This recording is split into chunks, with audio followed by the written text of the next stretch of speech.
Vous voyez ça? Tout ce que vous venez de voir, c'est exceptionnel. Et devinez quoi? Ça fait partie d'une franchise qui fait enfin son retour en fin d'année, et je vais pas vous mentir, mais il y a de quoi avoir de fortes attentes.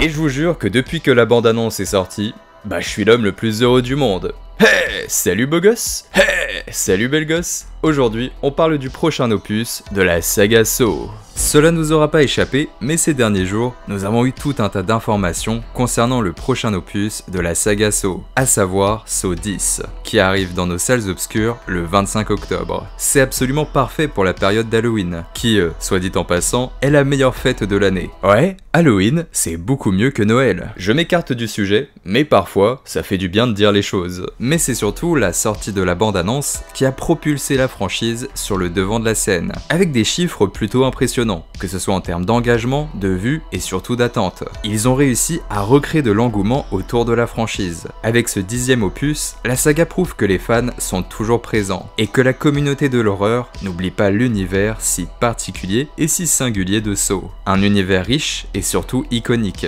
Et après plusieurs opus qui ont majoritairement déçu, je suis désolé, mais Spiral personnellement, c'est pire qu'une trahison de mon côté. Genre, la déception de Spiral, ça m'a plus marqué que lorsque mon ancienne meuf m'a trompé. C'est pour vous dire. Mais là, non, ce 10e opus, il nous promet une histoire envoûtante, revenant avec ce qu'on aime vraiment de la saga. Et je vais pas vous mentir, j'ai un peu du mal à tempérer mes attentes. Est-ce que finalement, ça ne serait pas le film d'horreur que j'attends le plus de cette fin d'année, qui est pourtant déjà bien chargé en sortie entre FNAF, L'Exorciste ou encore La Nonne 2. Bon ok d'accord, personne n'attend La Nonne 2, mais allez-y avec des potes, après un bon restaurant, après un bon repas bien bourratif, après des tonnes et des tonnes de bière, et je vous promets que ça va être la meilleure séance de toute votre existence. De quoi on parlait déjà ?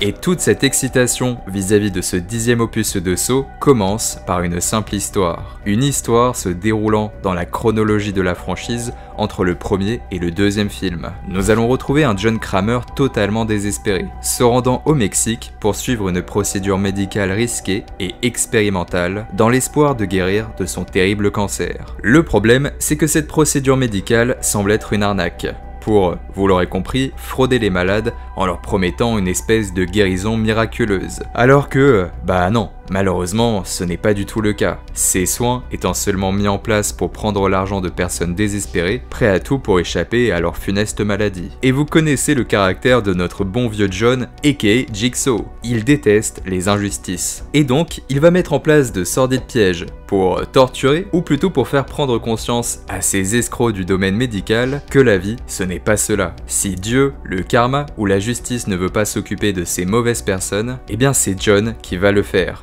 avec sa sombre et on peut le dire somptueuse logique. Vivre ou mourir, à vous de choisir. Vivre ou mourir, à toi de choisir.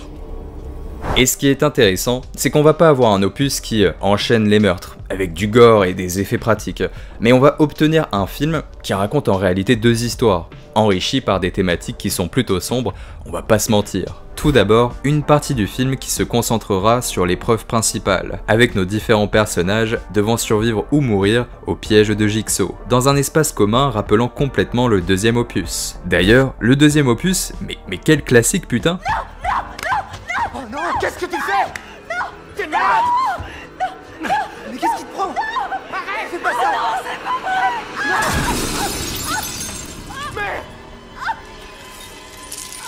Si cette vidéo est pas démonétisée, je comprends vraiment pas. En dehors des pièges, cela sera une histoire qui sera centrée sur des thématiques beaucoup plus mélancoliques, et disons-le, carrément beaucoup plus dramatiques. Le sous-texte sur les remèdes miracles me plaît déjà beaucoup, mais c'est surtout le fait de retrouver un John profondément affaibli, en pleine tristesse face à une maladie qui se déploie dans l'ensemble de son corps, sans qu'il ne puisse y faire quelque chose. Ça va être profondément intéressant, puisque cela humanise complètement le personnage, et pour la première fois dans la saga, on pourrait obtenir un film plus proche d'un drame que d'un torture porn. Et cette dimension plus mélancolique autour de John Kramer vis-à-vis de son cancer, elle est très intéressante, car le film nous imposera sans doute un sentiment de pitié, et c'est ça toute l'ambiguïté de la chose et de la franchise, et qu'on ressent déjà d'ailleurs avec cette bande-annonce. On aime John, c'est un personnage qu'on apprécie et on a presque pitié de lui parce qu'on n'a pas envie de le voir mourir.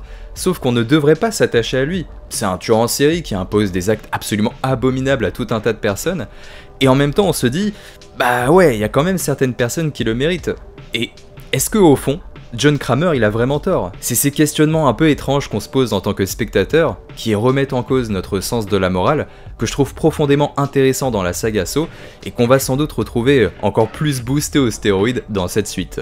Amanda est directement confirmée comme présente dans le film. De là à savoir si elle possède un rôle central dans le récit, ou si au contraire, elle n'est présente que quelques minutes dans le long métrage. Bon, malheureusement à ce niveau-là, on ne dispose pas vraiment d'informations concrètes. Sauf que nous savons une chose, c'est que Jigsaw, il possède plusieurs apprentis. Amanda, Hoffman, Logan et aussi en partie Gordon. Dans l'idée, Logan et John travaillent sur les pièges, tandis que Hoffman et Amanda, ils enlèvent les personnages, transportent les corps et suppriment les preuves.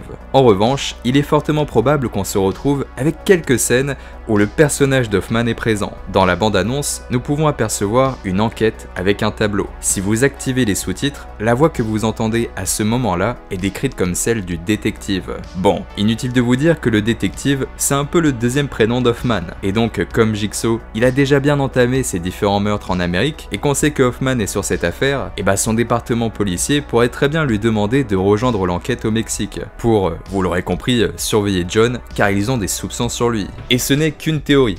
Et pour moi, de façon complètement personnelle, et j'ai hâte d'avoir vos retours là-dessus parce que je pense que je suis le seul à penser cela dans cette foutue planète, pour moi Hoffman, c'est le meilleur personnage de l'ensemble de la franchise, parce que j'ai adoré suivre cette espèce de flic corrompu, ce flic haut placé qui fait tout un tas de choses un peu étranges alors qu'il est en même temps en train de faire une enquête sur lui-même, sur ses propres meurtres. Je trouve ça tellement intéressant parce que c'est un peu Gotham City, mais sans Batman, et c'est légendaire Bat Bifle. Et en plus, il se bat comme John Wick.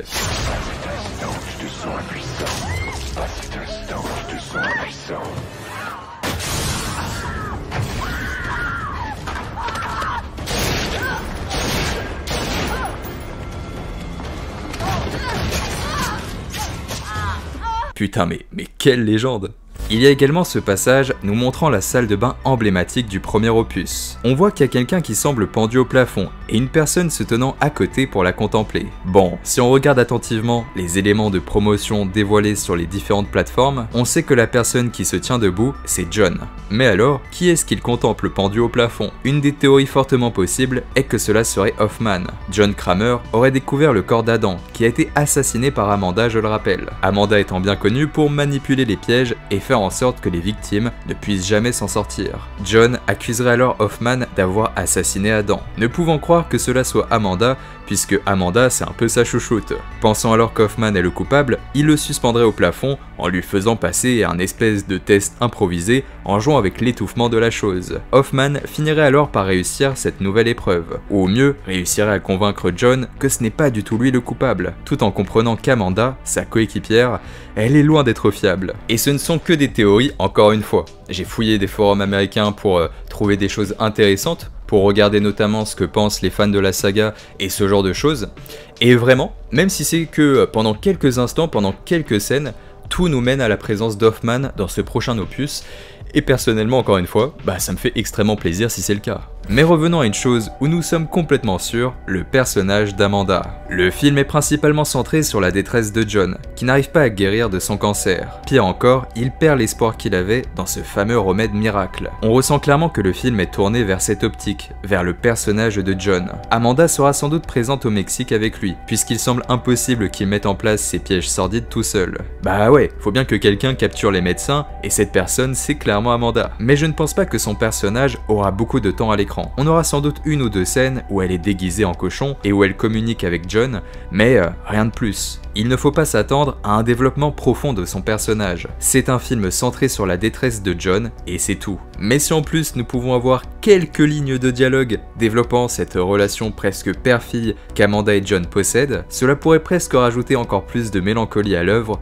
et surtout de la maturité, que la franchise Saw possède dans son œuvre complète, un opus plus sérieux que jamais. Et le twist! Vous savez que chaque opus de Saw possède un twist, mais là comme on possède un opus se déroulant entièrement dans le passé, j'ai aucune idée de ce qui nous attend, et si on va vraiment en avoir un. Le twist dans Saw, c'est la surprise obligatoire. C'est comme le 4e acte d'Alien, ou l'invulnérabilité de Michael Myers dans Halloween. C'est dans la recette, et t'es obligé de mettre un twist à la fin d'un film Saw. Alors est-ce que le twist se déroulera pendant l'épreuve, et donc avec les survivants? Est-ce que nous allons avoir une scène finale se déroulant après Saw 3D, pour envisager la mise en place d'une suite, mais cette fois-ci dans le présent? Et si pour la première fois de la franchise, un opus Saw ne détenait aucun twist? On sent que cet opus est construit différemment. Je vais pas vous dire que c'est un documentaire sur la maladie de John, mais presque. Cette teinte mélancolique, avec le thème de la maladie, est presque plus présente dans la bande-annonce que les pièges en eux-mêmes. Et c'est une très bonne chose. Le film nous donnera certainement une expérience touchante vis-à-vis du personnage de Jigsaw. Et ce n'est pas pour rien, c'est en quelque sorte nos adieux avec ce personnage. Et quoi de mieux que d'obtenir une fin où John réussit son piège, sans qu'aucun survivant ne puisse survivre, nous faisant comprendre que dans sa maladie, il a définitivement perdu foi en l'humanité et en son destin, que nous, les spectateurs, nous ne devons pas ressentir des choses pour ce personnage. Et pourtant, nous n'y pouvons rien. Nous apprécions John, nous avons pitié de lui et de sa triste tournure. On assisterait alors à la dernière scène de la saga avec un John fermant la porte du hangar où s'est déroulée l'épreuve, en répétant une dernière fois sa réplique culte, « La partie est terminée ». Le jeu est terminé.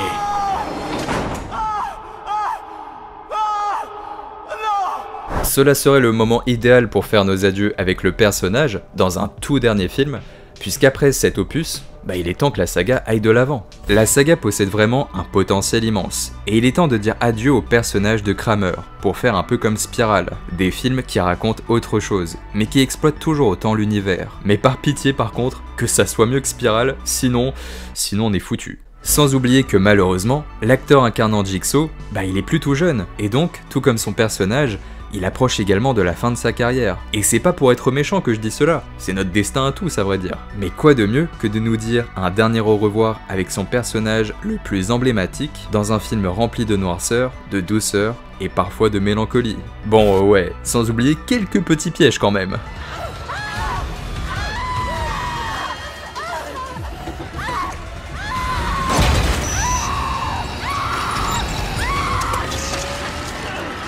Tout cela pour vous dire que Saw, ce n'est pas simplement une franchise qui balance des pièges et du faux sang sur la caméra, c'est une franchise qui raconte une histoire complexe, avec de véritables enjeux émotionnels. Alors oui, il y a des ratés, tous les films ne sont pas parfaits et plutôt loin de là, mais ça fait partie des films les plus importants du genre horrifique, parce que Saw, c'est unique dans le genre, et c'est tant mieux. Et bien écoutez les amis, j'espère que vous avez passé un bon moment en ma compagnie. Si c'est le cas, n'hésitez pas à me rejoindre sur les réseaux sociaux, que ce soit sur Twitter et Instagram, pour qu'on parle jusqu'au bout de la nuit de films d'horreur. Je sais, je suis très en retard sur mes messages, mais promis, je vais rattraper cela, il y aura toujours une réponse si vous m'envoyez un message. Alors elle prend du temps, je sais pas si vous avez vu, mais le rythme des vidéos, elles sont un peu accélérées, on balance encore plus de vidéos par semaine, donc forcément ça fait que j'ai un peu moins de temps pour aller sur les réseaux sociaux, mais je ne vous oublie pas, et je vous remercie de tout l'amour que vous m'apportez avec des messages, avec vos commentaires, etc. C'est sincère, ça me fait extrêmement plaisir et je crois que j'ai jamais été aussi content de l'évolution de la chaîne, alors merci du fond du cœur. Je tenais aussi à remercier Brian250, c'est un abonné qui me suit depuis très longtemps et qui m'harcèle, entre guillemets bien sûr, je dis ça de façon très gentille, qui m'harcèle entre guillemets encore une fois par rapport à Saw, qui me demande de faire des vidéos sur Saw, donc celle-là elle est dédiée mon ref, donc je te fais de gros bisous et j'espère que ça t'a plu mon petit cochon. Et j'en profite pour vous dire, alors je suis pas le mieux placé, vous savez que sur YouTube je représente qu'une petite goutte d'eau, c'est-à-dire qu'on a une toute petite chaîne, je représente rien, et d'ailleurs c'est tant mieux parce que ça permet de répondre à tous les commentaires etc. Et je kiffe d'avoir ce côté un peu, comment on peut dire ça, isolé? Ouais, isolé c'est pas mal, mais si vous avez des projets qui vous tiennent à cœur, que vous avez, je sais pas, votre propre business, que vous lancez une boutique, que vous fabriquez des bijoux, que vous fabriquez des cartes, que vous fabriquez des vêtements, j'en sais rien. Si vous avez envie que j'en parle en vidéo, de façon totalement gratuite évidemment, c'est juste un service, parce que ça me fait plaisir de donner la force, même si encore une fois c'est pas grand chose, hein, c'est pas avec moi que vous allez faire des centaines de ventes si vous avez une boutique ou que vous avez votre propre business, mais ça me fait plaisir, entre frères et sœurs de l'horreur, de partager, de se donner de la force. On est tous unis par notre passion commune, les films d'horreur, et vous savez autant que moi que c'est pas commun de rencontrer des gens qui aiment les films d'horreur dans la rue, c'est pas quelque chose qui est naturel, c'est pas le genre de sujet auquel on parle dans un bar, etc. Donc si vous avez votre propre business et que vous voulez que j'en parle, que je fasse une sorte de mini promotion mais totalement gratuite, hésitez surtout pas, le but c'est de se donner de la force. Bref, sur ces sages paroles un peu nunuches, je vous fais de gros bisous, n'hésitez pas à vous abonner, liker, partager, vous connaissez la propagande de la chaîne. Moi je vous fais de gros bisous à la fois sur votre fesse gauche et sur votre fesse droite. Apparemment la droite c'est la plus moelleuse de votre corps selon les rumeurs, et je laisse l'arrêt des fesses pour la personne qui partage ou partagera votre vie, parce que c'est le dessert.